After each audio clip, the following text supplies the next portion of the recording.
이스라엘에 다윗이 없으니까 지금 이스라엘을 공격할 절호의 기회다, 이렇게 이제 결론을 내렸죠.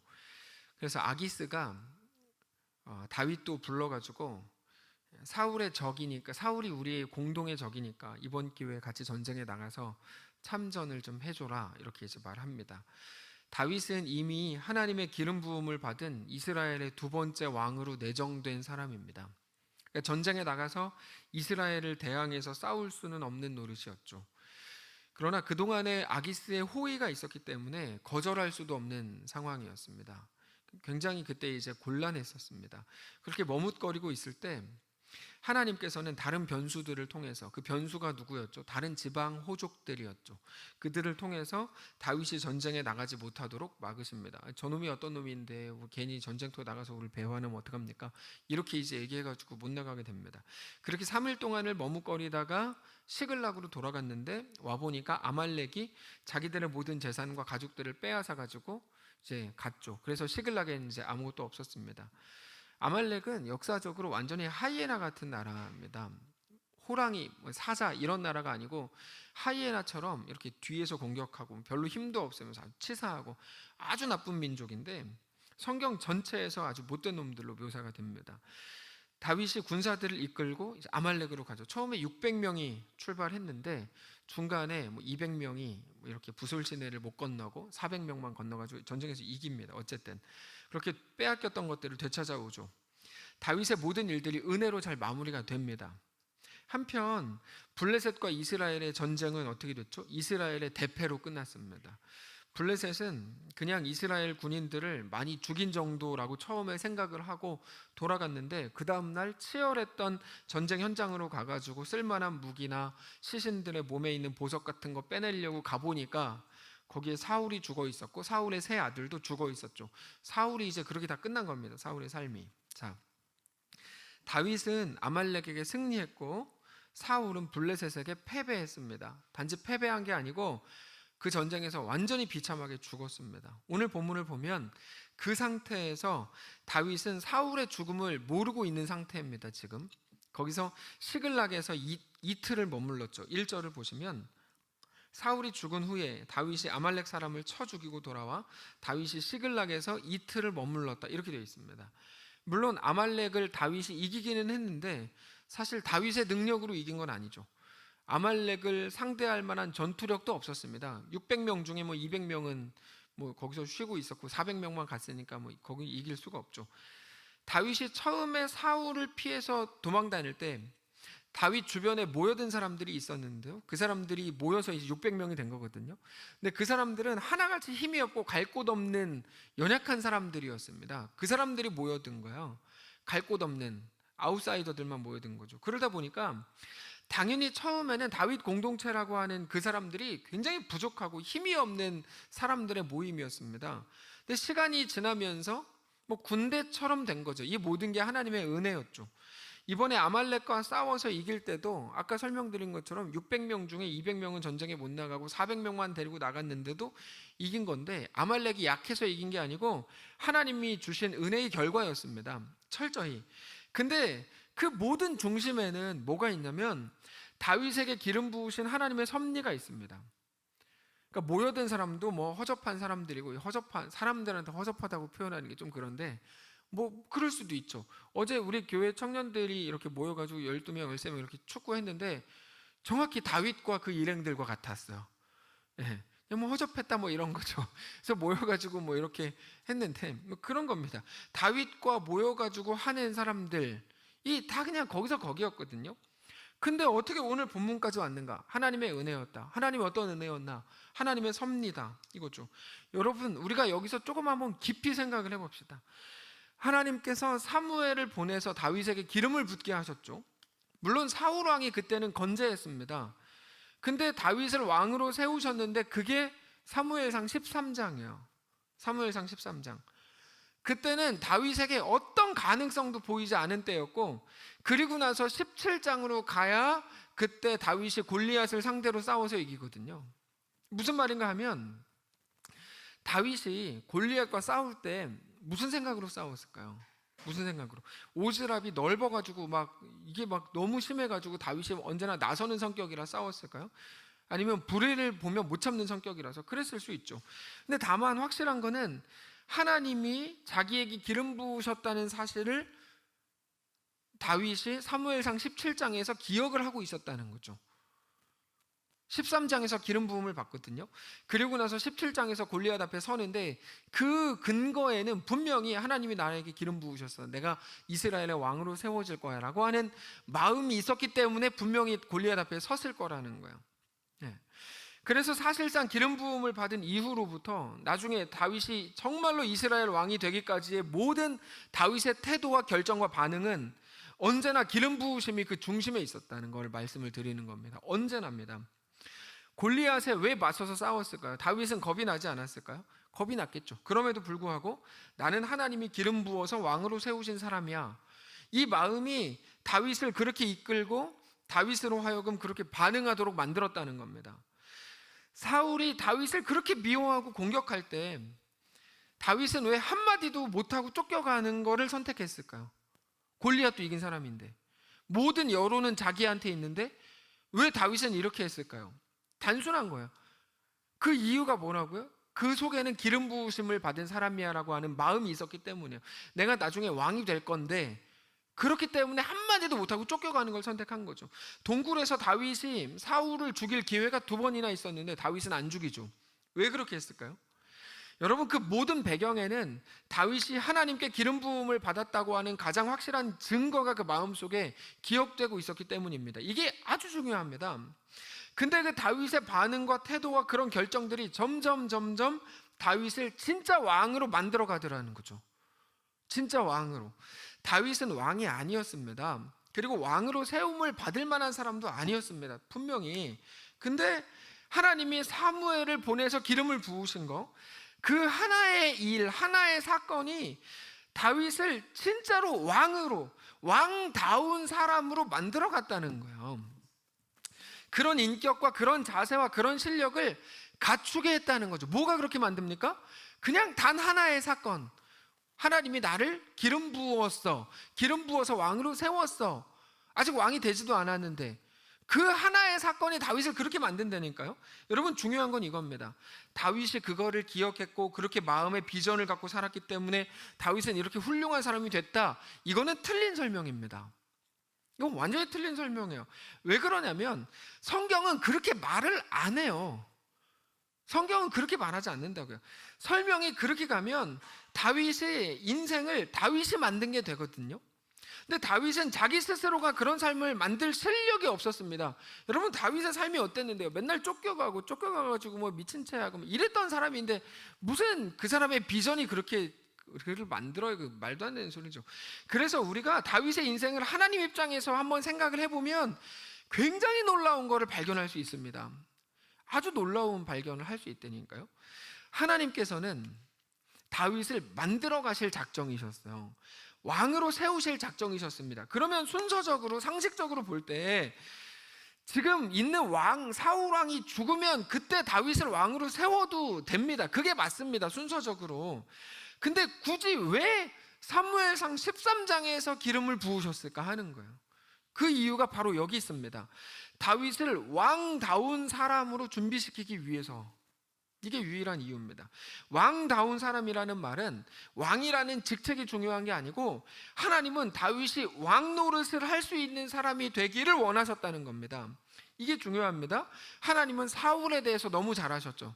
다윗 말고 사울이 어떤 인성을 가진 사람인지. 아마 다윗이 사울보다 더 유명하거나 더 인정을 받거나 더 칭찬을 받으면 사울이 절대로 가만히 있지 않을 거예요. 다윗을 죽이려고 할 겁니다. 그때부터는 완전히 다윗의 네트 역할을 하겠죠. 지난주에 말씀을 드렸던 네트 역할을 사울이 하겠죠. 그러면 다윗 성격에 사울을 그냥 두겠습니까? 다윗 성격은 뭐죠? 하여튼 골리앗이 그러니까 막 앞에 나가는 그런 성격 아니에요. 최소한 그런 다윗 성격에 사울이 자기를 잡으려고 할 때 다윗이 가만히 있겠냐고요. 가만히 있을 리 없죠. 왕이건 뭐건 일단 사울을 죽이겠다고 달려들지도 모르고 제법 정상적인 사람들의 성향이라면 사람들을 모아서 구테타를 일으킬지도 모릅니다. 예. 그래서 하나님이 하신 일은 뭐냐면 다윗에게 먼저 기름을 부으신 거죠. 먼저 기름을 부으신 거죠. 야, 너 날뛰지 마. 너는 왕이 될 사람이야. 그거를 생각하고 오늘을 살아. 이거죠. 그래서 그때부터 다윗은 왕이 될 사람으로 삽니다. 실제로 사무엘상 내내 나오는 역사가 그겁니다. 왕이 될 사람으로 삽니다. 다윗이. 그게 어떻게 사는 거죠? 아무것도 못하는 거죠. 그냥 기름 부으심 하나에 붙들려서 다윗은 아무것도 못하고 살아요. 아무것도 못하고 꽁꽁 묶인 삶을 삽니다. 꽁꽁 묶인 삶을.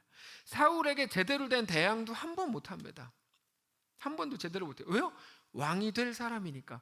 여러분, 이게 너무 웃기지 않아요? 하나님의 방법이라고 하는 게 정말, 저는 말씀을 묵상하다가 정말 너무 놀랍다. 아무것도 한 게 없어요. 하나님은 기름 부은 것밖에 없어요. 그것도 소년 다윗에게. 그게 다윗을 완전히 꽁꽁 묶어버리는 거예요. 무서워서 모두가 벌벌 떨고 있으니까 다윗이 어떻게 되죠? 꽁꽁 묶여가지고 자기라도 나가서 골리앗과 싸우죠. 왜요? 왕이 될 사람이니까. 이게 다윗이 막 대단하고 훌륭한 게 아니에요. 블레셋 앞에 미친 척이라도 해서 살아남아야 됩니까? 됩니다. 왜 그렇죠? 왕이 돼야 될 사람이니까. 다윗은 진짜 아무것도 못해요. 더 정확하게 표현하면 다윗은 자기 성질대로 할 수 있는 건 아무것도 없습니다.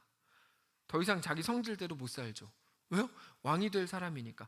왕이 될 사람이라는 거, 하나님의 기름 부으심이라는 거에 묶여서 그때부터는 진짜 아무것도 못하고 살죠. 그러다가 정말 왕이 될 사람으로, 왕 노릇을 하는 사람으로 살게 되죠. 왕이 아직 안 됐거든요. 근데 아직 왕이 못 됐음에도 불구하고 사무엘상 30장을 보면, 뒷부분을 보면 시글락에서 가지고 온 전리품들을 유다 장로들에게 딱 보냅니다. 같이 얼마 전에 나눴죠. 그거는 마치 왕이 신하들에게 하사품을 주는 것 같은 그림이라고 말씀을 드렸는데, 아직 왕은 아닌데 왕 노릇을 하고 있는 거예요. 일부러 노릇을 하려고 왕 노릇을 하는 게 아니에요. 왕처럼 된 거예요. 그 수많은 시간들을 지나면서. 왕 노릇이라고 하니까 이게 좀 어감이 안 좋은데 왕의 역할을 한 거죠. 그게 하나님이 다윗에게 기름을 일찍 부으신 겁니다. 이유죠. 하나님께서 그렇게 한 사람을 만들어 가십니다. 우리가 오늘 나누려고 하는 게 바로 이거예요. 하나님이 한 사람을 그렇게 만들어 가신다고요. 한 사람을 단지 왕으로 세우기 위해서 그런 과정을 거치셨다기보다 하나님은 우리 모두를 그렇게 복음으로 예수 안에서 오늘 완성해 가고 계시는 중이죠. 우리는 거기서 매일 내 성질대로 살고 싶은 건데요, 사실은 그것도 이제 어느 정도만 가능하죠. 거의 불가능하죠. 하나님이 우리를 완성해 가고 계시고 이루어 가시고 만들어 가십니다. 그걸 보고 뭐라고 부르냐면 하나님의 섭리라고 불러요. 하나님의 섭리. 늘 말씀을 드리는 건데, 우리의 실수와 실패마저도 우리에게 유익하게 작동되도록 한다, 그렇게 말씀을 드렸죠. 그게 우리의 운명이 됐다고 말씀을 드렸습니다. 우리의 모든 삶을 통해서 하나님은 우리에게 대한 하나님의 계획과 하나님의 섭리를 완성해 가십니다. 그래서 막 살아도 된다? 그런 말이 형성 자체가 될 수가 없는 거죠. 완전히 다른 말이죠. 우리의 어떤 연약함도 우리에게 대한 하나님의 섭리를 막을 수 없다, 이 말입니다. 하나님은 모든 것들을 재료로 해서 우리 삶을 가장 아름답고 가장 완전하게 이루어 가신다. 그게 다윗이다, 그겁니다. 근데 그게 요셉입니다. 요셉을 한번 보십시오. 요셉은 아무 실력도 갖고 있지 않았습니다. 아버지의 총애를 받으면서 채색 옷을 입은 게 전부입니다. 그런 것 때문에 오히려 형들에게 미움을 사서 욕을 먹고 질투받고, 그러다가 이스마엘 상인들인가요? 하여튼 팔려서 이제 노예로 가죠. 거기서 조금 잘 풀리나 했더니 주인 아줌마가 누명을 씌워가지고 감옥에 보내고 거기서 최소한 2년 이상을 보냅니다. 형들에게 팔린 지 최소 14년의 시간을 흐르는 동안 요셉은 아무것도 못합니다. 요셉이 정말 국무총리가 되려고 했다면 뭐를 해야죠? 영어, 수학, 과학, 정치, 운동 이런 거 배웠어야죠. 아무것도 못 배웁니다. 아무것도 못 배워요. 예. 근데 바로의 꿈을 해석해 주면서 하루아침에 국무총리가 됩니다. 근데 재밌는 건 이겁니다. 와, 사람의 길이 진짜 하나님이 역사하시니까 이렇게도 열리네? 웃기지 말라 그래요. 성경은 그렇게 얘기하지를 않아요. 성경이 언제 그렇게 얘기해? 여러분, 성경은요, 하늘에서 뚝딱 떨어진 사람은 없어요. 성경에 보면 하나님이 아주 치밀하게 다 준비시키시는 거지. 야, 하나님이 진짜 다 역사하시니까 한 번의 길이 그렇지가 않다고. 이거 요셉에 대한 삶을 몰라서 그래요. 요셉이 국무총리가 되기까지 얼마나 많은 피눈물을 흘렸는지를 모르니까 그냥 하루아침에 뚝딱 됐다 그러지. 뭐 하루아침에 뚝딱 돼요. 얼마나 힘든 삶을 살았는데요. 요셉은 자기가 생각지도 못한 14년의 시간 동안에 모든 것을 준비한 자가 돼서 비로소 감옥에서 나온 겁니다. 언제 요셉이 준비했냐고요? 시편 105편에 보면 이렇게 되어 있습니다. 시편 105편 20절을 보면 찾아봅시다. 우리 이제 곧 현장 예배를 우리가 항상 해야 되기 때문에 찾는 거에 익숙해지셔야 돼요. 시편 105편 20절입니다. 시편 105편 20절. 아니, 그래서 공부도 안 하고 내가 좋은 대학 가겠다고 하는 애들이 제일 이상한 애들이에요, 세상에. 말도 안 되는 소리지. 내 기도 열심히 해가지고 하늘에서 뭐 뚝딱 떨어지는 것처럼 그런 말도 안 되는 소리들을, 야, 너 기도 열심히 해, 그럼 좋은 대학 가. 그런 교회는 다니면 안 돼요. 자, 봅시다. 시편 105편 20절. 왕이 사람을 보내어 그를 석방하며 뭇 백성의 통치자가 그를 자유롭게 하였도다. 그를 그의 집에 주관자로 삼아 그의 모든 소유를 관리하게 하고 그의 뜻대로 모든 신하를 다스리며 그의 지혜로 장로들을 교훈하게 하였도다. 여러분, 저거 보세요. 이거 보시면 요셉이 국무총리가 됐다, 너도 예수 잘 믿으면 국무총리가 될 수 있어 라고 얘기합니까? 절대 그런 소리를 안 하죠. 오히려 국무총리라는 직책보다도 그거를 수행할 수 있는, 국무총리 노릇을 할 수 있는 실력을 가졌다라고 설명되는 게 시편 105편이죠. 그렇게 써 있잖아요. 그의 뜻대로 그의 모든 신하를 다스리고 그의 지혜로 장로들을 교훈하게 하였도다.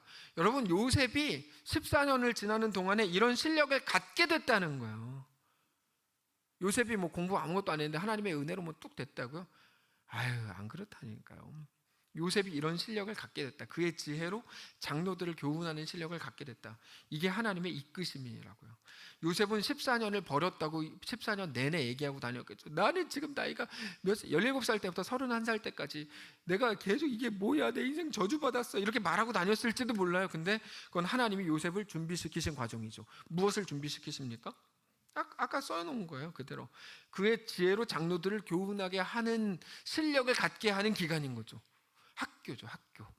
네, 그게 하나님의 이끄심이었죠. 사실 그래서 그 학교에 대한 설명이 그 앞부분에 나옵니다. 시편 105편 17절부터 이렇게 나옵니다. 그가 한 사람을 앞서 보내셨으며 요셉이 종으로 팔렸도다. 그의 발은 착고를 차고 그의 몸은 쇠사슬에 매었으니 곧 여호와의 말씀이 응할 때까지라 그의 말씀이 그를 단련하였도다. 요셉이 누명 썼다, 야 고생했다, 팔렸다, 노예가 됐다, 감옥에 됐다, 참 그런 재수없는 인생이 다 있냐? 감옥에서도 죄수들한테 잊혀졌다, 이런 말 안 쓰고 뭐라고 씁니까? 하나님이 그를 앞서서 보냈다, 이렇게 그를 단련했다. 언제까지요? 여호와의 말씀이 응할 때까지, 이루실 때까지 단련했다, 이렇게 말하죠. 그는 학교를 간 거죠. 요셉도 나중에 그걸 알게 됩니다. 깨닫습니다. 그래서 나중에 자기를 팔아먹은 형들을 만났을 때 뭐라고 말합니까? 형들을 잔인하게 똑같이 죽이지 않고 형 만나서 너무너무 행복해요, 자 구덩이를 팔아, 이렇게 해가지고 이제 거기다 가둬놓은 게 아니고 이렇게 말하죠. 창세기 45장 4절에서 이렇게 말합니다. 요셉이 형들에게 이르되 내게로 가까이 오셔서 그들이 가까이 가니 이르되 나는 당신들의 아우 요셉이니 당신들이 애굽에 판 자라. 당신들이 나를 이곳에 팔았다고 해서 근심하지 마소서, 한탄하지 마소서. 하나님이 생명을 구원하시려고 나를 당신들보다 먼저 보내셨나이다. 요셉의 인식이죠. 하나님이 나를 왜 보내셨는지 요셉은 정확히 알고 있었습니다. 근데 그게 오늘 본문입니다. 자, 오늘 본문으로 이제 돌아가서 오늘 본문에 대한 이해가 필요한데요. 오늘 본문에서 다윗은 사울의 죽음에 대한 소식을 듣죠. 본문의 설명을 조금 드릴게요. 2절부터 보시면 사흘째 되는 날에 한 사람이 사울의 진영에서 나왔는데 그의 옷은 찢어지고 머리에는 흙이 있었죠. 그가 다윗에게 나와 땅에 엎드려 절하며 다윗이 그에게 묻되 너는 어디서 왔느냐 하니 대답하되 이스라엘 진영에서 도망하여 왔나이다. 다윗이 그에게 이르되 이 일이 어찌 되었느냐 너는 나에게 말하라. 그가 대답하되 군사가 전쟁 중에 도망하기도 하였고 무리 가운데 엎드려져 죽은 자도 많았고 사울과 그의 아들 요나단도 죽었습니다. 다윗은 사울이 죽었다고 말하는 그 청년에게 어떻게 네가 그 사실을 알게 됐냐? 그 말의 신빙성에 대해서 이제 확인을 하죠. 5절. 다윗이 자기에게 알리는 청년에게 묻되 사울과 그의 아들 요나단이 죽은 줄 네가 어떻게 아냐? 그러자 그 청년이 그날 있었던 사울의 죽음에 대해서 자세히 설명합니다. 사실 이게 우리가 아는 거랑은 조금 다른데, 정확히 말하면 내용 자체가 다른 게 아니라 우리가 알고 있는 이후의 시간에 일어난 일들이라고 이제 추측이 되는데, 우리는 사울이 스스로 목숨을 끊은 것까지 알고 있잖아요. 근데 이 청년의 말이 거짓말은 아닌 것 같아요. 왜 그러냐면 사울이 그렇게 칼에 스스로 엎드러져서 죽었는데, 사람이 칼에 엎드러지면 1초 만에 죽는 건 아니잖아요. 한참 동안 피가 흘러야 되고 다 빠져야 되고 장이 끊어지고 이런 몇 시간 동안 피를 다 빼내야 죽을 거 아닙니까?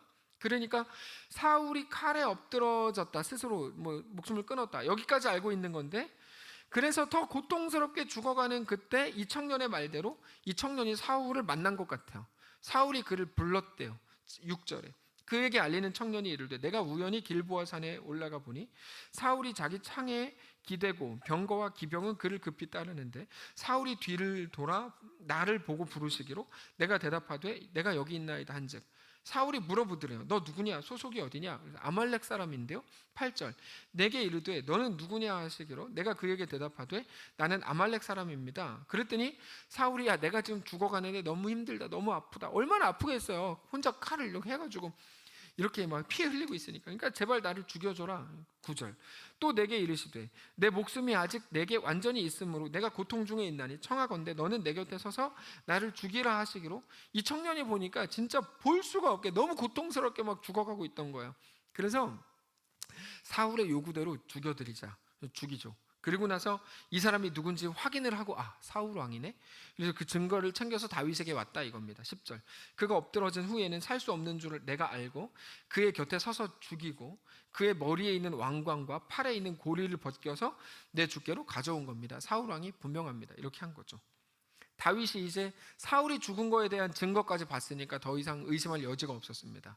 사울이 죽었다는 말은 이제 자기가 왕이 될 때가 됐다는 말이죠.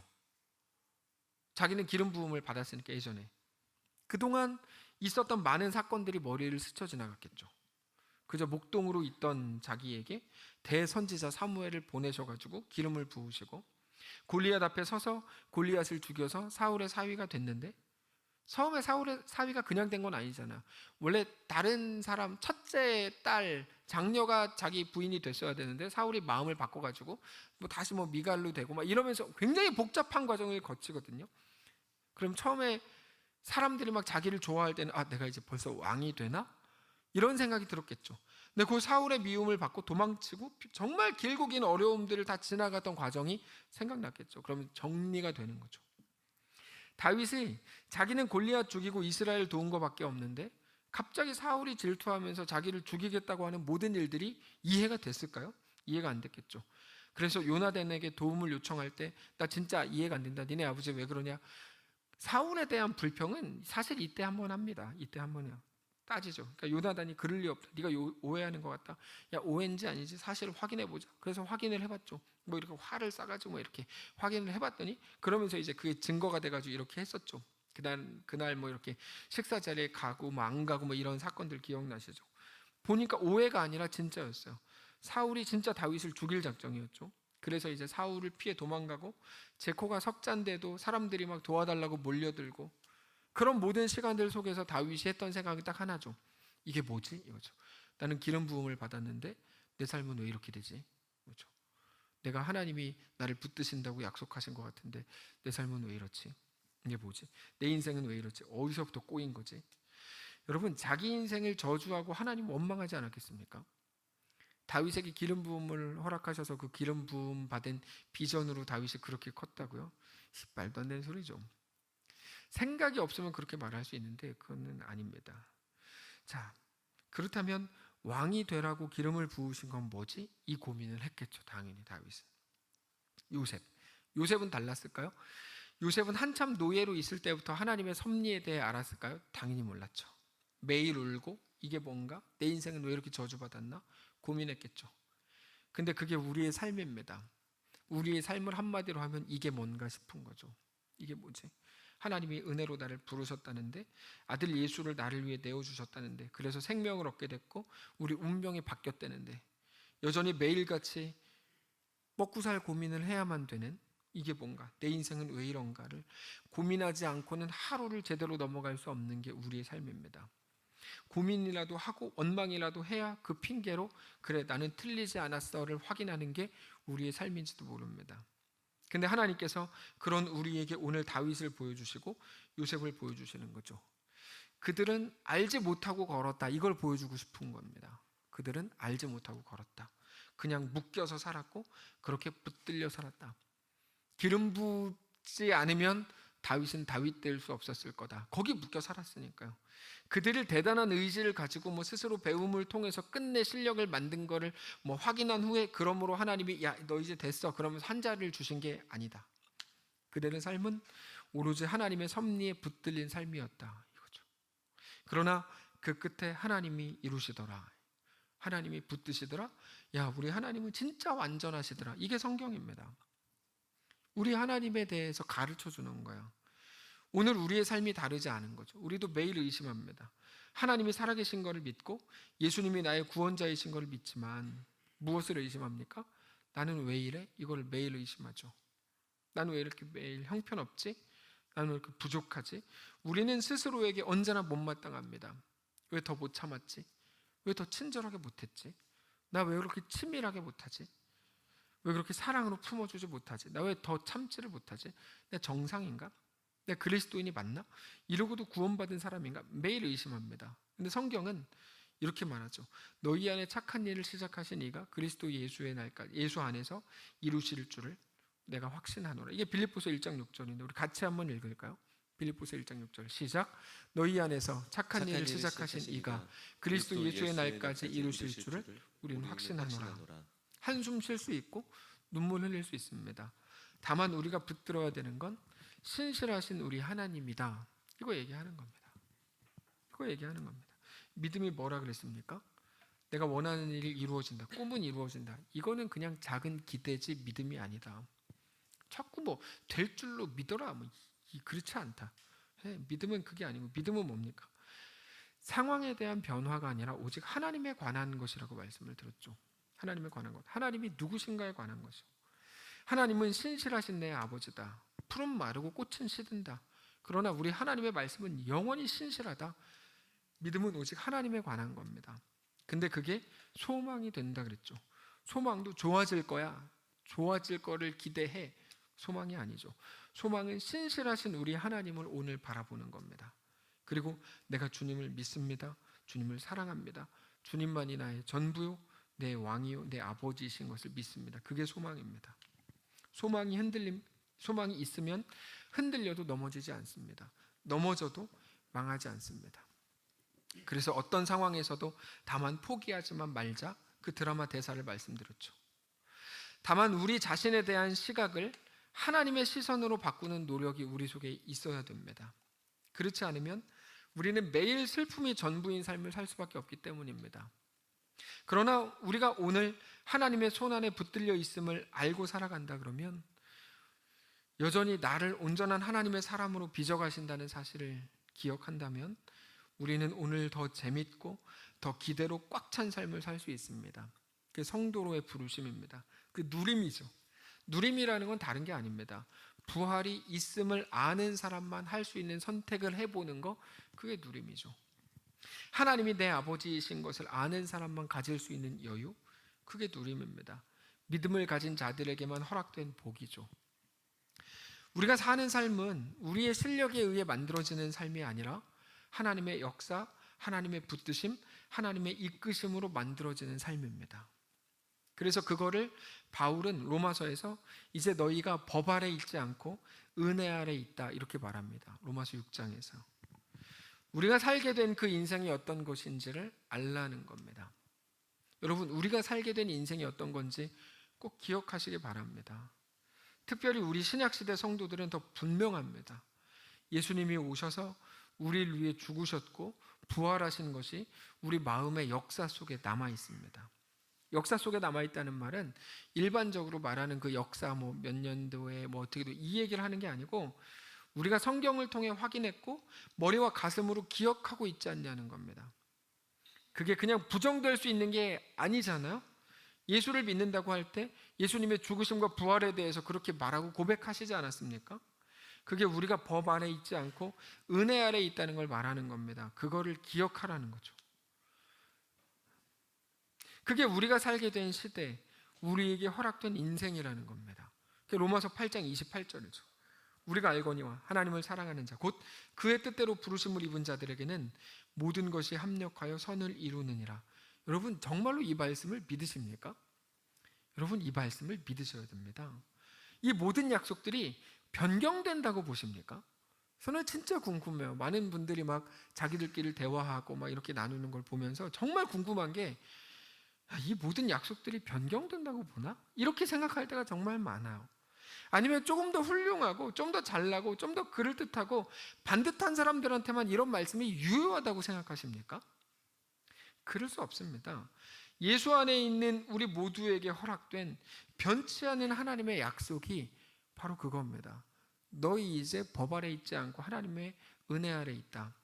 바로 그거고, 모든 것이 합력하여 선을 이룬다. 어떤 것도 그리스도 예수 안에 있는 하나님의 사랑에서 너희를 끊을 자가 없다. 더 이상 어떤 것으로 하나님이 우리에게 약속을 주셔야 되는 거죠? 더 이상 어떤 말이 필요한 거죠? 전 정말 너무 궁금해요. 지금의 기독교는 로마서를 잊어버린 것 같은 느낌입니다. 정말 많은 분들을 보면서, 야, 로마서 잊었구나, 로마서는 없어졌구나, 이런 생각이 계속 듭니다. 계속 듭니다.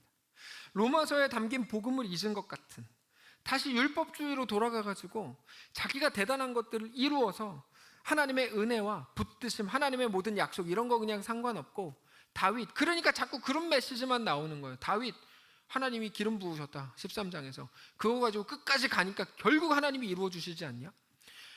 그러니까 성경적이지도 않은 메시지들이 계속 나오고, 요즘에 한국교회가 더 심해집니다. 점점 심해집니다.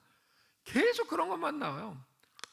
요셉, 요셉의 별명이 뭐예요? 꿈의 사람 요셉이 나온 것부터가, 이거는 진짜 경악할 노릇이거든요. 요셉이 꿈의 사람이래요. 어렸을 때 꿈을 꿔가지고 계속 그렇게 가서 끝내 꿈을 이루었대요. 어떻게 저렇게 되지? 이런 생각이 막 드는 거죠.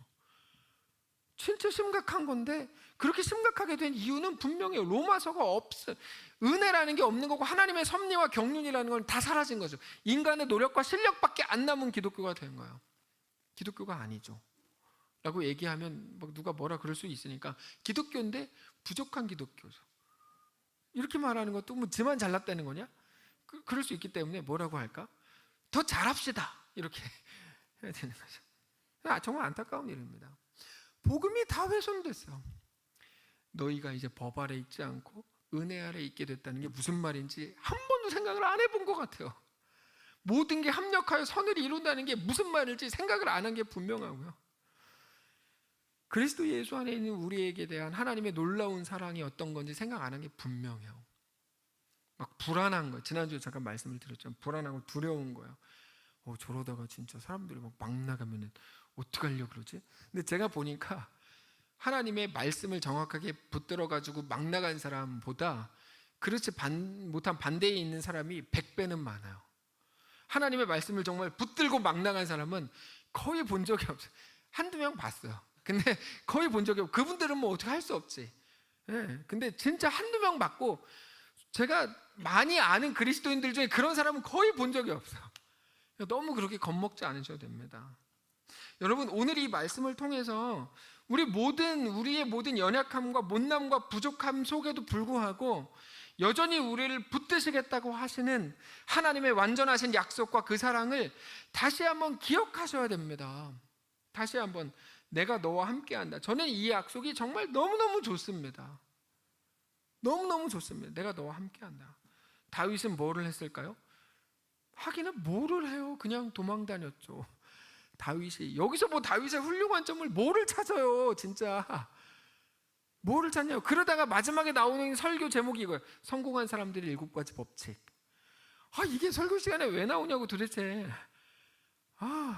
답답한 거죠. 다윗이 뭐를 합니까?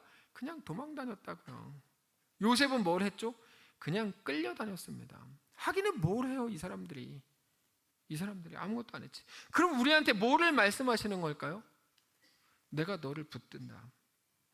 이게 뭐지?를 매일 고민하는 오늘 너의 삶도 내가 붙들고 있다. 너는 그냥 그래 고민해라 이거야. 그래 울어라 답답해해라. 내가 너를 이끌고 있다. 그럼에도 내가 너를 완성하는 중이다. 너 내 실력 봤냐? 내가 너도 사람 만든다. 내 실력 대단한 거 아니야? 이 하나님의 매일의 말씀이에요. 나는 변치 않는다. 나는 너를 그렇게 만든다. 말씀을 정리하겠습니다. 오늘 우리에게 허락된 이 놀라운 은혜가 무엇인지, 우리가 믿는 하나님은 누구신지 말씀을 통해 확인하시고, 그렇게 우리에게 주어진 모든 연약함 속을 이해가 안 되는 매일의 광야, 그 감옥, 그 노예의 자리, 그 블레셋 앞, 죽음의 위기가 있는 사울의 앞을 걷지만 여전히 신실하신 우리 하나님을 신뢰하면서 그렇게 놀랍게 하나님의 사람으로 오늘 또 빚어져 가는 것을 인정하고 고백하는 우리의 삶이시기를 바랍니다. 함께 찬양합시다. 주가 일하시네. 날이 저물어 갈 때, 빈들에서 걸을 때, 그때가 하나님의 때. 우리 함께 고백합시다. 날이 저물어 갈 때, 빈들에서 걸을 때, 그때가 하나님의 때. 내 힘으로 안 될 때, 빈손으로 걸을 때, 내가 고백해 여호와 이래.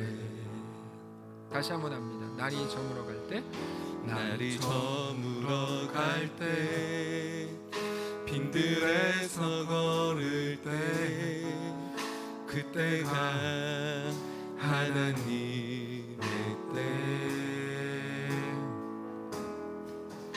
내 힘으로 안 될 때, 빈손으로 걸을 때, 내가 고백해 여호와 이래. 주가 일하시네. 주가 일하시네. 주가 일하시네. 주께 아끼지 않는 자에게 주가 일하시네. 주가 일하시네. 신뢰하며 걷는 자에게 주가 일하시네. 주가 일하시네. 주가 일하시네. 주께 아끼지 않는 자에게 주가 일하시네. 주가 일하시네. 신뢰하며 걷는 자에게. 우리 한번 다 같이 눈 감고 잠시 기도하기를 원합니다. 우리의 평생의 소원은 고민이 없어지는 삶입니다. 이게 우리의 평생의 소원이고 평생의 기도 제목입니다. 로또가 한번 당첨되면 좋겠다. 그러면 이제 당분간 먹고 살 고민은 안 하니까요. 그러니까 우리에게 필요한 건 사실 다른 게 아니고 고민 안 하는 거죠. 결국에 뭐 돈이건 건강이건 뭐 자식이건 뭐든 고민 안 하는 사는 삶이 되는 게 우리 꿈이거든요. 근데 하나님은 우리를 그렇게 놔두시지 않습니다. 고민 안 하는 삶을 살까봐 다윗에게 그렇게 일찍 기름을 부으신 거죠. 다윗은 그때부터 고민할 수밖에 없는 삶을 삽니다. 그리고 오늘 본문까지 가죠. 이게 뭐지? 우리는 이게 뭐지를 하기 싫습니다. 하나님 그러실 마음이 없습니다. 이게 뭐지를 해라 이거죠. 생각을 해라. 그러면서 끝에 결국 하나님이 이끌어 가실 거를 계속 말씀하시는 겁니다. 우리 한번 이 시간에 기도합시다. 하나님, 고민 없는 게 우리의 유일한 꿈이었다면 우리의 내일의 꿈일 수도 있는데요, 불쌍히 여겨주시고 고민할 수밖에 없는 우리 인생 속에서 그러나 오늘 하나님을 보기를 원합니다. 하나님과 함께하기를 원합니다. 하나님이 우리가 미워서 네트를 두는 게 아니고요, 우리를 고생시키려고 고민하게 만드는 게 아닙니다. 하나님이 이끌어간다를 말씀하시는 거죠. 하나님이 이끌어간다. 오늘 내가 주님을 그렇게 신뢰하며 우리 모든 아픔 속에서도 살아가게 하옵소서. 주님만을 믿음으로 그렇게 바라보게 하옵소서. 우리 조용히 묵상하면서 함께 기도하겠습니다. 기도합시다. 살아계신 하나님, 우리가 오늘 함께 하시기를 원합니다. 고민이 있는 삶, 이게 뭐지? 늘 생각하게 되는 우리의 삶인데, 이 속에서 우리 주님을 신뢰하며 나아가도록 하나님의 붙드심을 바라보게 하시고 하나님의 역사 안에 그렇게 거할 수 있도록 주님은 우리의 모든 자리에서 인도하여 주시옵소서. 아버지 하나님 붙드심 함께하여 주시옵소서. 놀라운 선을 이룰 것을 아버지 하나님 이끌어 주시옵소서. 하나님 아버지 인도하여 주시옵소서. 살면서 알아갈 수 있도록 거룩하신 하나님 주께서 함께 하시옵소서. 아버지 하나님 이끌어 주시옵소서. 하나님 우리의 모든 아픔과 생각과 우리 모든 네트에 걸렸을 때 모든 상황마다 주님을 보게 하시고 하나님 이끌어가시는 놀라운 역사 앞에 그렇게 엎드리게 하여 주시옵소서. 하나님 정말로 주님과 믿음으로 동행하기를 간절히 원합니다. 매 순간 연약한 우리의 모습을 봅니다. 우리 불쌍히 여겨 주시기를 원합니다. 하나님 함께 하시길 원합니다. 주 은혜 앞에 주 은혜 안에 그렇게 세워줄 수 있도록 인도하시고 하나님, 그러나 그 모든 고민들 끝에 내가 너를 붙든다 말씀하신 하나님의 놀라운 음성을 확인하며 살아가게 하여 주옵소서. 이 삶은 법 아래 놓여 있는 게 아니라 은혜로 만들어지는 거다. 하나님께서 이끄셔서 하나님의 놀라운 은혜 안에 거하는 귀한 우리의 삶이 될 수 있도록 인도하여 주시옵소서. 하나님, 이게 뭔가, 이게 우리 삶의 주제인 것처럼 생각될 때가 너무 많습니다. 매일이 고민이고 매일이 아픔이고 눈물인지도 모릅니다. 근데 하나님, 그때마다 우리에게 생각 없이 그냥 하루를 지나가는 거를 극도로 꺼려하셔서 그렇게 놔두실 마음이 없는 하나님이신 것을 우리가 매일같이 성경을 통해 확인합니다. 기름 부으시고 거기에 붙들려서 매일같이 고민하는 삶을 살 수밖에 없게 만드시는 하나님. 요셉 인생도 그냥 한 번에 좋은 학교 보내가지고 국무총리로 이끄시는 게 아니라 계속 하나하나 생각하게 하고 이게 뭔가, 끝내 그들의 고백, 그들의 결론, 난 하나님의 것입니다. 하나님이 나를 붙드셨습니다. 오늘 우리에게도 동일한 결론을 만들어내실 하나님을 믿음으로 바라보기를 원합니다. 모든 것이 합력하여 선을 이룬다. 그리스도 예수 안에 있는 우리에게 대해 사망도 생명도 천사들도 미래일도 장래일도 어떤 것도 그리스도 예수 안에 있는 우리에게 하나님의 사랑에서 끊을 자가 없다 말씀하시는 그 하나님의 음성 앞에 오늘 우리가 섭니다. 우리를 붙드시고 우리와 함께 해주시기를 간절히 원합니다. 내가 너와 함께한다. 더 이상 무슨 약속이 필요하냐 말씀하시는데요. 하나님, 그 앞에 우리가 엎드려서 그렇습니다. 주님, 매일같이 고민하는 삶이고 네트에 걸려서 또 우는 삶이지만 그 속에서 여전히 하나님이 나의 아버지이신 것, 나의 소망이신 것으로 인하여 우리가 오늘 또 안심합니다. 그 고백을 우리 입술을 통하여 매일같이 하는 모든 성도를 될 수 있도록 인도하여 주옵소서. 시대가 너무 발달해서 고민할 필요가 없는 시대가 됐는지도 모릅니다. 이것도 편하게 해주고 저것도 편하게 해주고 계속 또 좋은 제품들 나오고, 근데 하나님 그 속에서 우리에게 대한 하나님의 요구 분명히 기억하면서 주님과 믿음으로 동행할 수 있도록 인도하시고 우리의 삶을 끝내 이끄시고 끝내 붙드실 유일한 주인이신 하나님만을 믿음으로 바라보는 우리의 삶이 될 수 있도록 인도하여 주옵소서.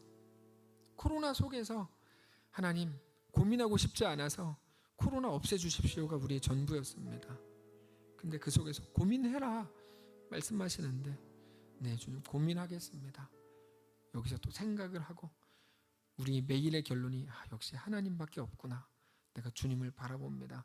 그 결론으로 매일 또 다같이 돌아갈 수 있는 모든 성도를 될 수 있도록 인도하여 주시옵소서. 이 3일 또 우리가 잘 살아보겠습니다. 주의 사람들로 서보겠습니다.